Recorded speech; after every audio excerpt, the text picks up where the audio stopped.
Shalom. I want to give all praises to Yahweh Shem Yahweh Shai. Double honor to the apostles and elders of Great Millstone. Blessing to the elect of Yashala and salutations and blessing to you, Akim, out there enduring this truth and sincerity and looking forward to getting out of this place. Real quick lesson over being a prisoner of Yahweh Shem Yahweh Shai. All right, getting right into it. This is 2 Timothy 1 and 8.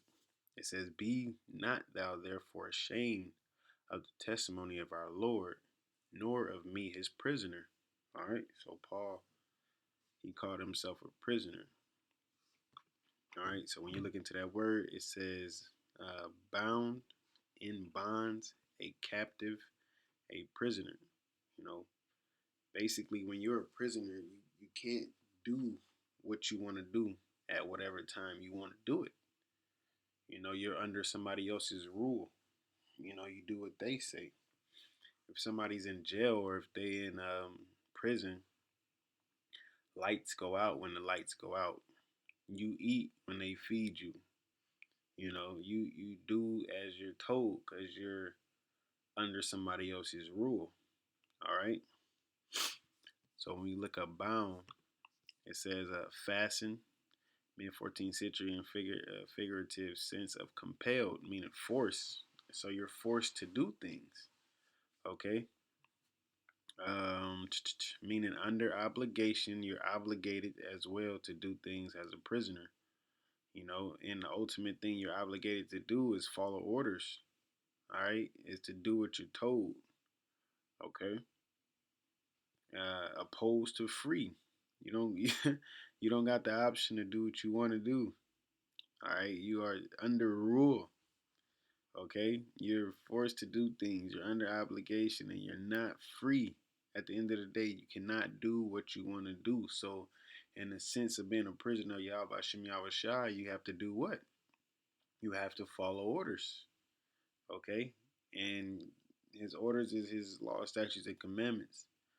All right, going on the highways, you know, studying, praying, reading, fasting, keeping the law to your best ability, showing brotherly love, being charitable, you know, so on and so forth. Those are things that you're obligated to do because you don't have free will. All right. This society teach you that you have free will to do what you want and everything will be okay. It doesn't work like that. Let me look to this. It says see if it goes back to anything here. Yeah. It says to tie up with bonds, also to make captive, to cover with dressing and bandages. Okay, yeah, not too much. All right, so let me continue reading, brothers. It says, but be thou partaker of the affliction of the gospel according to the power of the Most High, who hath saved us and called us with an holy calling, not according to our works, but according to his own purpose and grace. So you're under obligation. You're forced to do things because he called you, which is do the work, man. Put in work, which was given us in Hamashiach Yahushai before the world began, but is now made manifest by the appearing of our Savior Yahushua Mashiach, who hath abolished death and hath brought life and immortality to light through the gospel. All right? Because what sin is that death, man. Okay? But now it said that it's the spirit that quickeneth. Quickeneth means to be made alive. All right, so now you have hope, you have grace, you have mercy, you know, because you gotta don't forget the Lord had put Israel off, man. He put us away. All right, but He's bringing us back into His captivity. What is that? I think it's. Let me see. It's like right there too. Maybe Amos. No.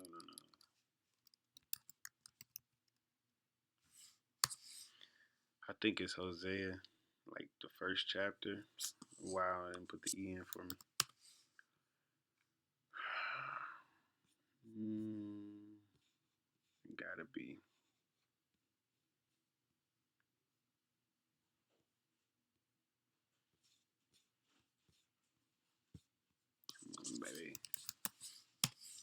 Yeah, I believe it's Hosea 1:9.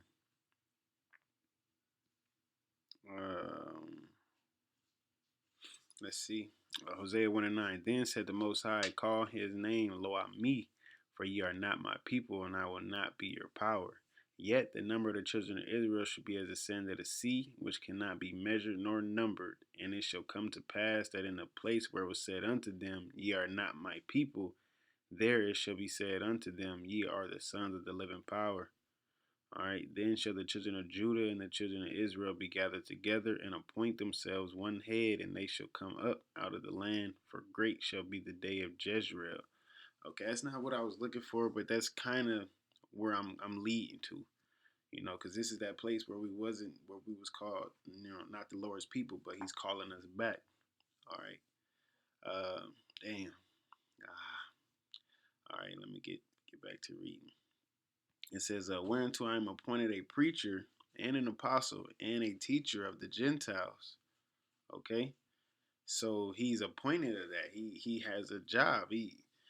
Like when you get hired at a job, your supervisor tell you, okay, this is what you're going to be doing. Or you might come into work one day and you might not even be doing what you normally do.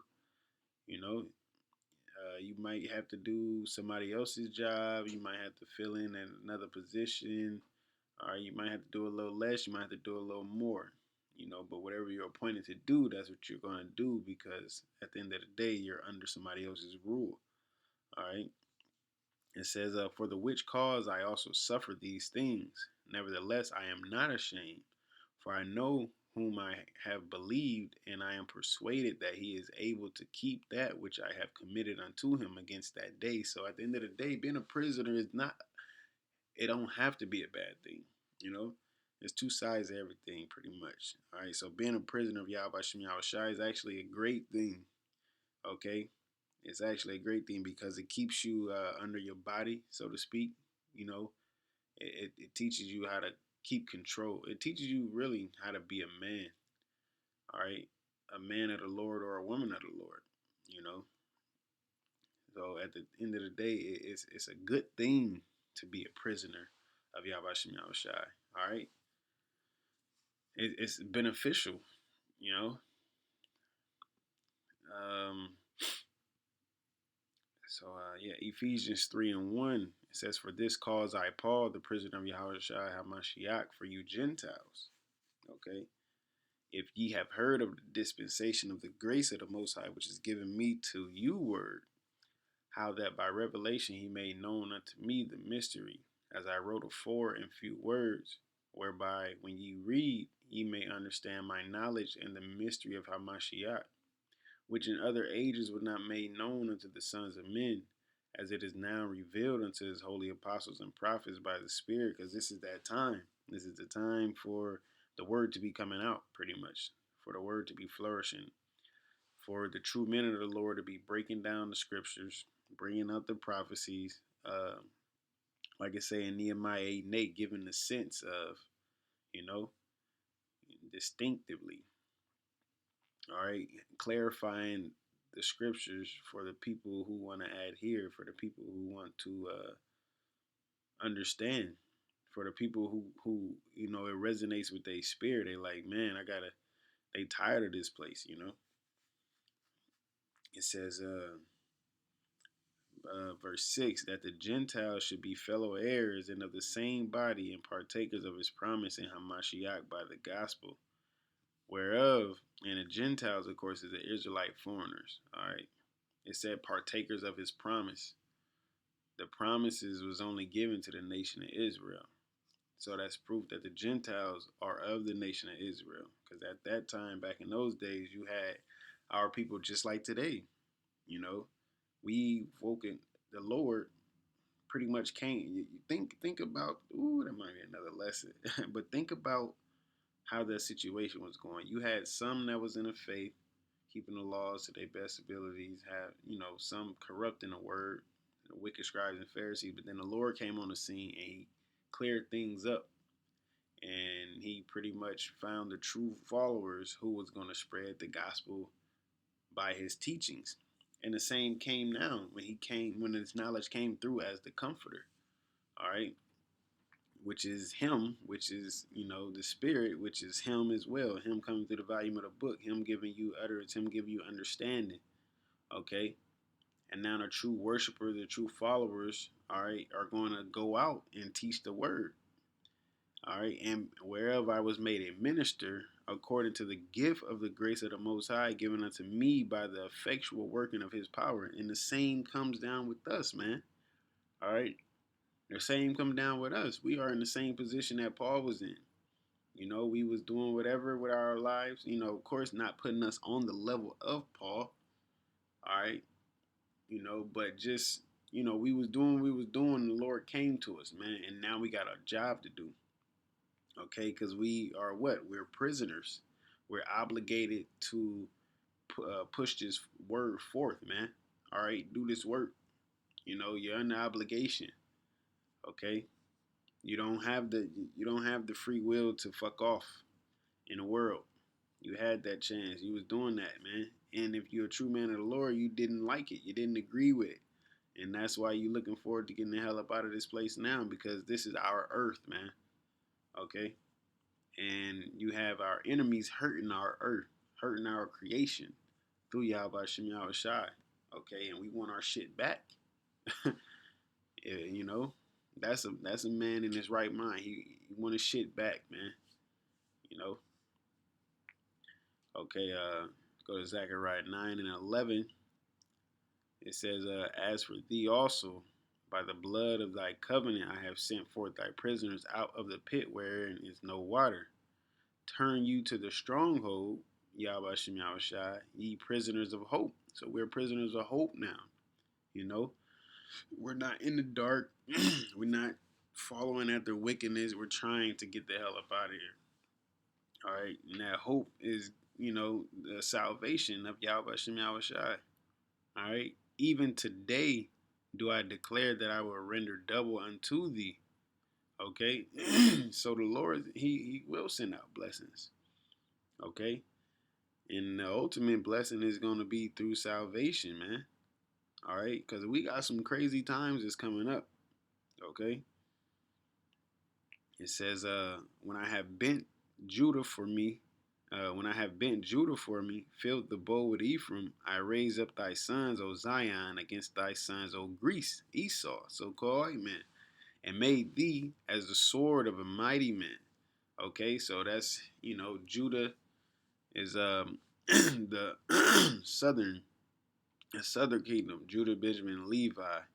Your Haitians, your Jamaicans, and the Negroes. All right, fill the bow with Ephraim. It's the Latin tribes, the native tribes.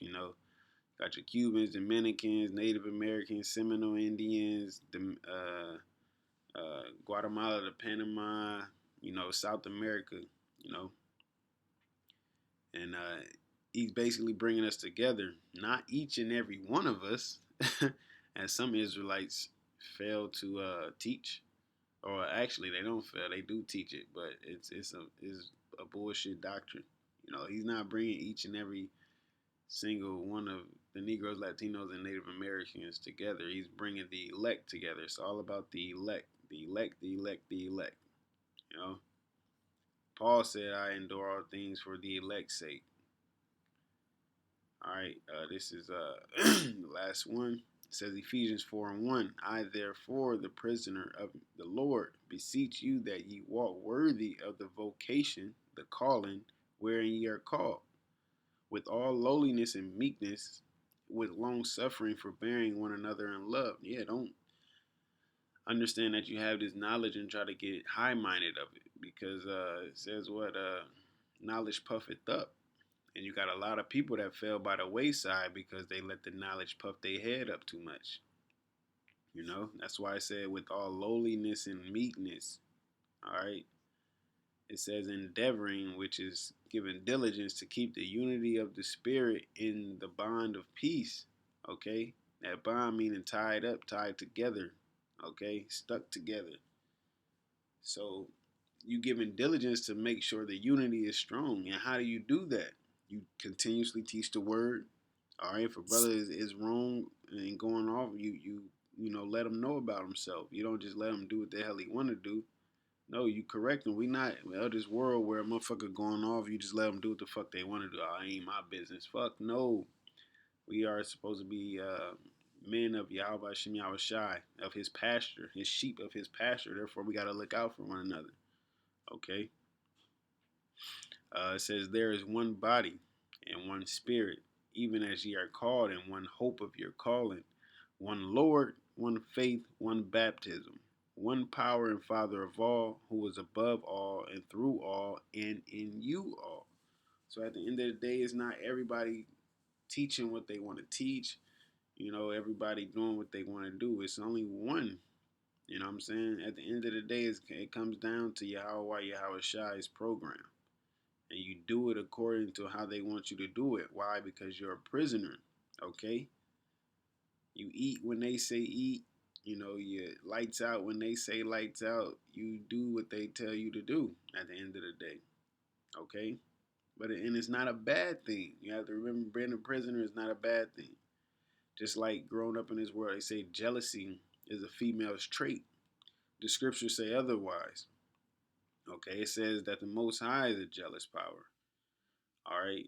There was also if a man was, suspect of his woman, he would make a certain type of drink through the Levites and give it to his woman. You know what I'm saying, to see if she was faithful or not, loyal or not. So jealousy is not. Hey, it says jealousy is the rage of a man. Okay, not of a woman, of a man. Not saying that you don't get jealous, but it's not a female's trait. This world make it seem like you just would be hardcore. Fuck it. No, men are territorial. That's what it is. So yeah, man. With that, call law y'all by Shem Yahweh Shai. All right, DTA, Dev to America. Okay. Double honor to the apostles and the elders of Great Millstone. Blessing to the elect of Yashala. And salutation to you. I come out there and doing the truth and sincerity and looking forward to getting out of this place. Shalom.